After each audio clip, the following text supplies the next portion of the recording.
UNESCO's International Bureau for Education gathers all education ministers together to discuss a topic of fundamental importance for education.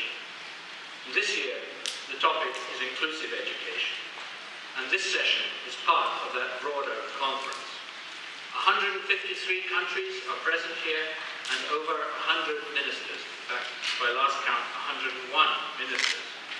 They've been exchanging ideas and experiences on inclusive education and affirming their commitment to quality inclusive education for all. Here.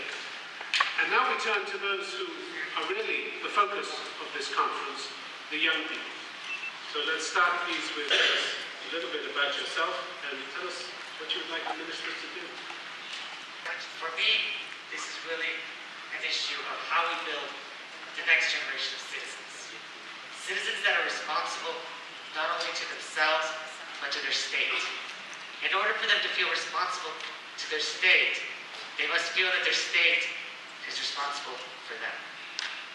I myself grew up with a condition that did not allow me to walk, did not allow me the freedom of mobility.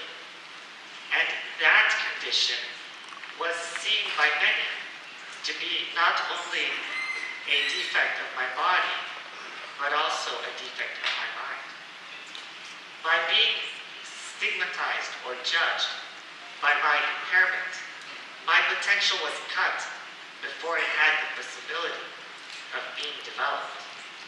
All over the world, of the 75 million children out of school, 40% are children with disabilities. And women with disabilities, girls with disabilities, suffer twice as much. Ultimately, society must know what it values and how it values it. Because the word invalid that is still used throughout the world, inválido en español, invalide en français, invalid in English, is a word that means having no value for society. That is a word that I've had to suffer the burden of by being born with a condition that makes my muscles weak. But my condition also made my determination strong. And that is why I'm here today, because I want to tell you that we don't have time to waste. We are here at the 48th session to make decisions that will affect the next 4 years of the way we work. 4 years is a long time. That's an entire generation of people graduating from high school.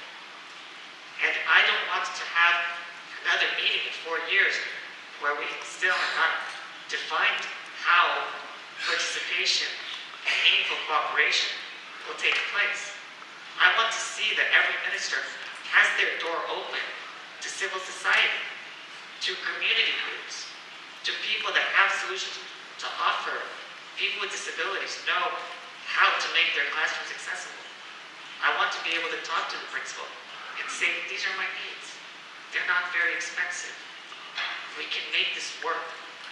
If we hold hands and embrace the resources we have at the local level, the village can make it work for the child. At the national level, there must be leadership.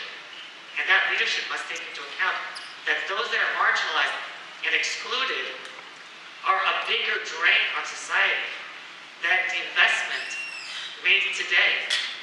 So ultimately, what we have to decide today is whether education will continue to be seen as a public policy concern that is a short-term issue, or an investment for stability and justice and a new generation of citizens that can build a better place.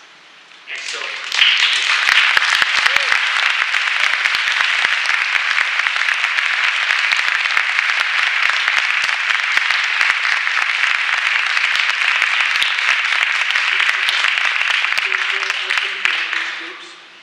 Dr. Pineda talked about.